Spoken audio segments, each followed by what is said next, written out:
Hello again, YouTube. Stormy here. I don't know how we got here. As of the recording of this video, we are currently at 208 subscribers. I can't believe the growth that this channel has been going through. I know that 208 is probably not a big number to some people, especially those in the, quad digits and whatnot, but I am so grateful to be here.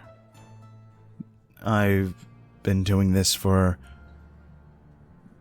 a little under a year, I want to say now. Time is so blended for me nowadays, but the fact that within this time frame I've gotten over 200 people who listen to my stuff and enjoy it is phenomenal and a very humbling experience. But I figured I would take this time to continue once more to help celebrate the 200 subscriber milestone we've reached by telling you all another story from the woods of Somerset, Kentucky. Again, I thank you all so much for getting me here, and I can't wait to continue to grow with this channel, with all of you following me. So, I hope you enjoy.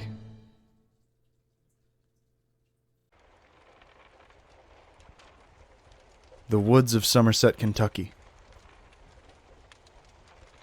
By you/ScaryStormy.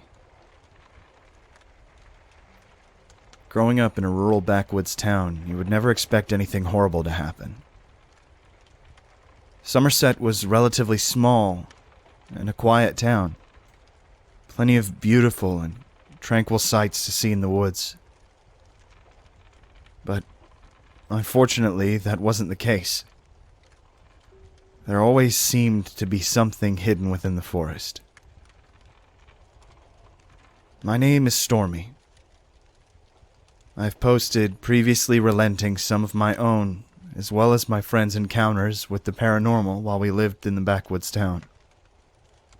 But today, I will recount a very dark stain on Somerset. One that, unfortunately, to this day, almost 12 years later, still is yet to be solved. And to date, is one of the most gruesome homicides in Somerset's history. We begin this story with a friend named Logan. Logan was a lot younger than the rest of us, and only really hung out with me and my friend Shelly. We used to hang out at Shelly's and take care of horses, hike, and ride four-wheelers through the woods.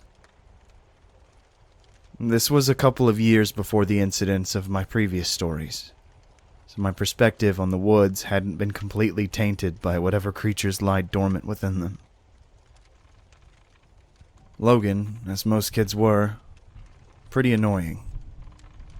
Nothing too bad, always obnoxious, loud, and would tell some really gross jokes. But as a teenager, it was something just a bit too much to be around. But he was a family friend of Shelly's, so we were kind of stuck with him. This is just to let it be known that sometimes we weren't really fond of him being around. But still, he didn't deserve the trauma that he went through that day in the woods. One day, Shelly and I were hanging out at her place playing Majora's Mask for the umpteenth time when her phone rang. Shelly answered it, and after a few moments of silence, I look over to see her face has gone white. I heard her mutter something along the lines of, "Yeah, that's fine. You can come here." The whole time I'm impatiently mouthing, "What's up? What happened?" Eventually, Shelly hung up, and after about a half hour, we got a knock on the door. And it's Logan. His face was pale, like he had been throwing up or something, but it was frozen on this expression of shock. We let him in and went to Shelley's room while Logan's mom talked to Shelley's. We just sat there in silence for what felt like an hour until I finally asked what happened. Shelley punched me and whispered, "Dude!" Then Logan looked up to me and began his story. The following account is from Logan's perspective. Dad and I were riding the trails like we usually do out in the woods behind our house. We were maybe 20 minutes in the ride when we came across a trail by the creek. Dad told me to turn off so we could go mudding. I followed him and we went off onto the creek trail. We were on for about a minute before we came across a flat spot that looked like it might have been a campsite. Once we reached this section of the woods, I noticed an awful smell. Assuming it was just a dead animal, we went to drive by it, and just as we reached the edge of the site, I hit a bump. Something that shifted the four-wheeler, and as that happened, I noticed a large metal barrel near the center of the site.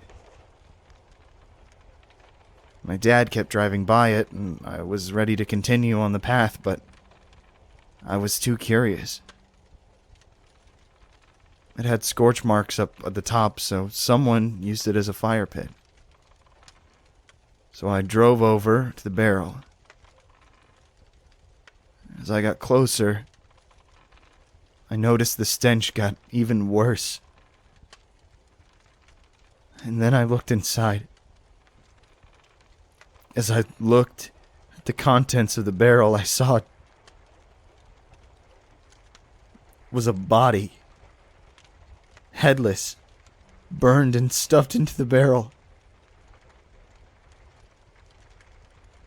At this point in Logan's retelling of his story, he became quiet again. He was crying and stopped. Couldn't continue. I didn't want to pry anymore, so we comforted him as best as we could. Hearing news reports later, we found out that the body was a local man.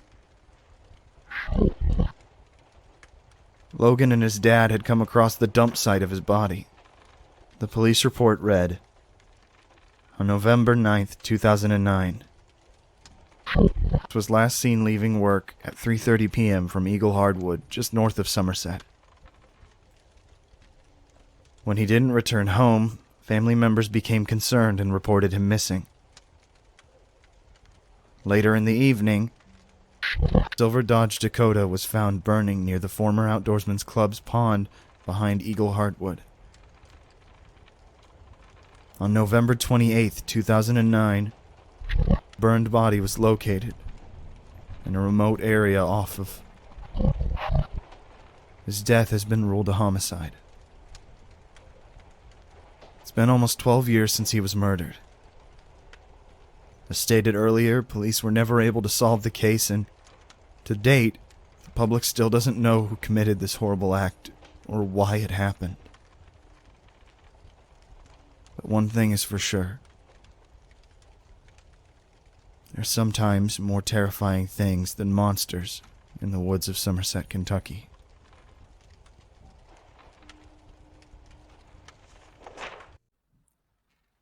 Hello there, YouTube. Stormy here. I hope you enjoyed tonight's story. If you did, make sure to like and subscribe and comment down below what you liked about it. And if there are any more stories that you would like me to do, make sure to comment those down below as well, and I will be more than glad to check them out. Now, you folks have a wonderful night, and I hope to see you in the next video. If we all survive.